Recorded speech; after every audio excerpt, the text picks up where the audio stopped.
Virginia va affronter Texas Tech, c'est ce soir à Minneapolis. Et bon, du coup, on était obligé de faire un petit truc avec les finales et les Final Four de la NCAA. On va vous rappeler 4 performances un peu hors normes qu'on a eu la chance de voir pour certains, d'autres. On n'était pas nés, donc on va en parler juste. Et on va commencer par la plus proche, si ça te va, Erwan, celle de Carmelo Anthony en 2003 avec Syracuse. C'est là où je le découvre, moi, j'arrêterai pas de le répéter, mais quel Final Four incroyable. En demi-finale, il se contente de 20 points, 10 rebonds. Il avait été fantastique en demi avec 33 points, avec 12 sur 19 au tir.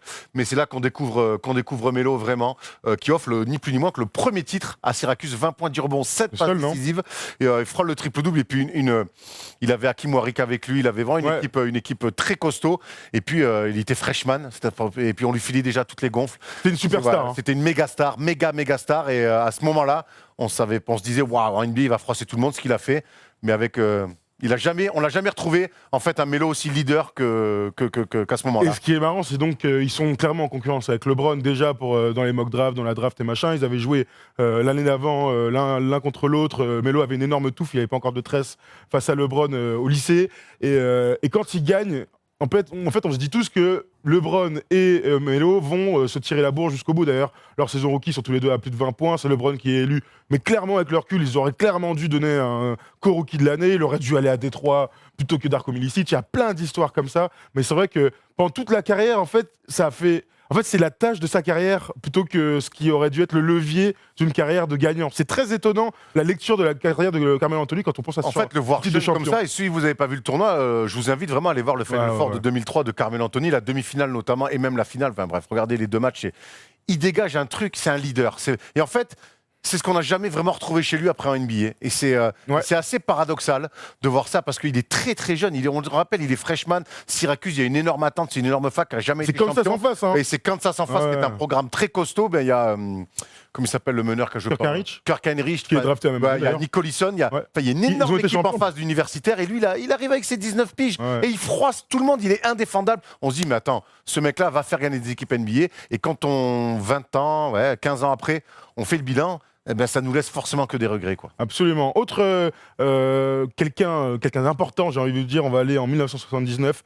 Et du coup, Michigan State, là pour le coup, qui était en finale. Magic Johnson a été merveilleux dans une finale face à Kansas State. On est bien sur cette finale-là, face à notre ami Larry Bird, 24 points, 7 rebonds, 5 passes. Et la rivalité de Larry et de Magic, naissante, mais qui donc... ce qui est fou, c'est comme dans un film, tu vois, c'est comme les mecs se rencontrent à 3 ans. C'est Broly et Sangoku, tu vois, ils se connaissent depuis la naissance. Ça fait un peu le même effet pour Magic et Larry Bird. Alors là, eux, pour le coup, quand ils se rencontrent comme ça en université, on se dit, waouh, ça va être génial en NBA, et ça a été le cas. Ouais, c'est clair. Ça a été le cas. On rappelle que Magic, en demi-finale, avait fourni terrible, avec 29 points, 10 rebonds, 10 assists. C'était seulement le deuxième triple-double sur un Final Four universitaire. Le premier avait été fait par Oscar Robertson, évidemment. Et voilà, et Magic, là, avec les Spartans, qui malheureusement ne joueront pas la finale cette saison, avait pris le meilleur sur Larry Bird, comme ça sera parfois le cas en NBA. Et c'était vraiment... déjà, Larry Bird, lui, qui sera drafté la même année, mais je crois qu'il restera un an de plus à la fac avec Indiana State, à ne pas confondre avec la fac d'Indiana. Et voilà, une finale incroyable. Magic, déjà, pareil, montre les qualités de tout ce qu'il fera en NBA. D'ailleurs, l'année d'après, il sera MVP des finales NBA. En l'absence de Kareem Abdul-Jabbar sur le match 6 à Philadelphie, où il fera un match, son fameux match à 42 et 15.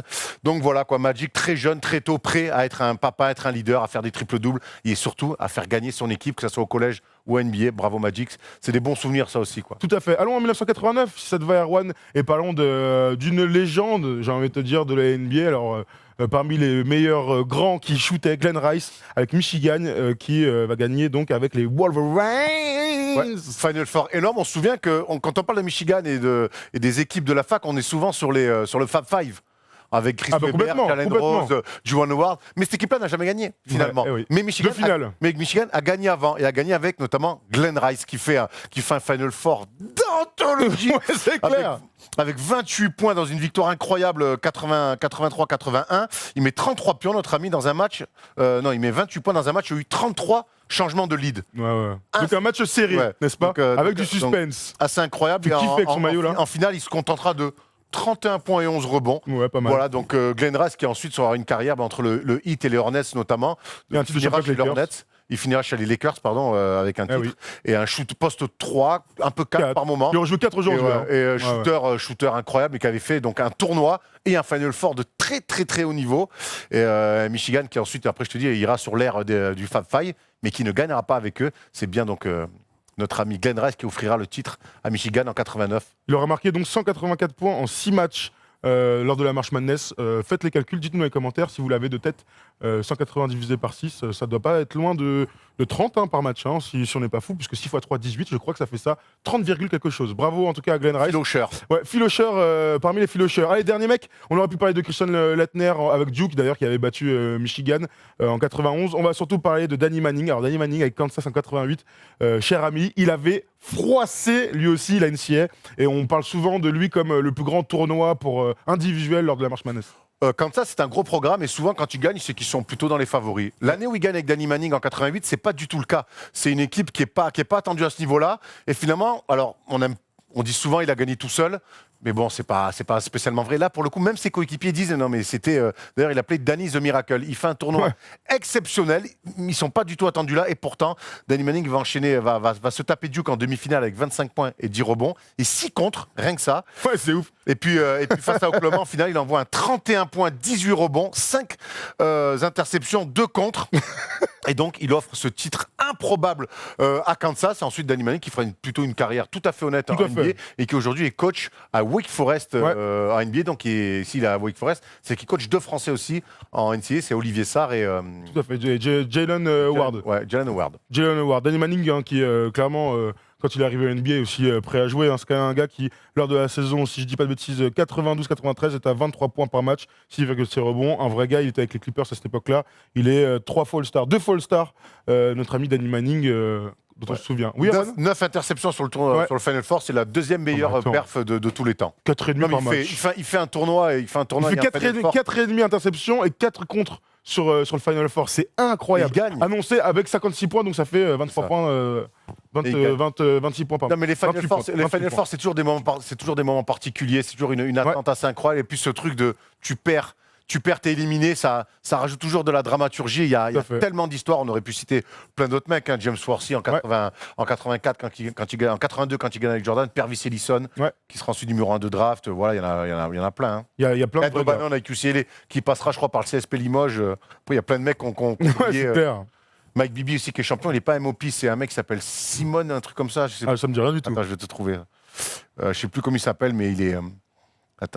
Pendant qu'Erwan est en train de réfléchir, on vous rappelle donc que ce soir, c'est la finale de la NCAA. Donc, ce n'est pas Michigan State, évidemment. C'est bien entre Virginia et Texas Tech. Donc, ce sont 2 équipes qui n'ont même pas atteint les finales dans leur histoire. Donc, c'est vraiment une finale tout à fait new look. Je l'ai vu passer dans les commentaires. Vous n'hésitez pas à nous dire quel est votre favori si vous ne l'avez pas vu d'ici. Miles Simon, tu vois. Miles Simon. Si vous n'avez pas vu la vidéo avant demain, eh bien, vous pouvez faire des petits pronos. Il n'y a pas de pronos. Il n'y a pas de match NBA ce soir. C'est important. Tu vois qui gagne, toi? Virginia. Ouais. Virginia, parce que nos amis là, ça défend fort, mais Virginia, je trouve qu'en attaque, il se passe un peu plus de choses. Virginia, capable de. GoTech, clairement, nous dit la Fonzie Family Team. N'hésitez pas à nous dire qui est-ce que vous suivez. Chers amis, on arrive à la fin, puisqu'il est déjà 13h tout pile. On va pouvoir laisser la place à Yann Code Jordan, CJ23, l'homme qui a le plus de sneakers de toute la stratosphère du digital. À vous dire merci, on va vous souhaiter une très bonne semaine. Est-ce qu'on a des petites annonces, Erwan? Non, on sait que les playoffs arrivent donc samedi et que dès la semaine où les playoffs vont commencer, on va essayer de mettre l'émission radio en place, vraiment. Et comme ça, vous pourrez nous appeler et on pourra débattre. Il y aura tellement de choses à dire sur ce premier tour des playoffs. Forcément, donc ça sera bien de vous avoir en live. Vous nous appelez et on pourra débattre. Pardon, oui, on se retrouve absolument. Pour ceux qui aiment le foot, on se retrouve mercredi soir, puisque la Ligue des Champions revient. Ce sont les quarts de finale. On va regarder. Il y a un beau Barcelone-Manchester United qu'on va suivre en priorité. C'est quoi? C'est Ajax, c'est quoi déjà l'autre match, mon cher Tom? Ajax quelque chose, vous savez sûrement chez vous. Nous, on a complètement oublié. En tout cas, mercredi, à partir de 23h, nous sommes en direct sur la chaîne First Team Sport. Donc, n'hésitez pas à nous suivre, à commenter en direct, vous en avez l'habitude. Et puis voilà, on se retrouve avec du rugby sur la chaîne Sport, avec du vélo, et bientôt avec de la voum, de la trace de pneus bien épaisse. Pardon? Ajax Juve. Putain, pas mal. Merci à tous. Merci à la régie, vous nous avez régalé encore une fois. Merci à Tom pour les beaux totems. Merci à Erwan, t'as été très bon. Bravo. Ciao.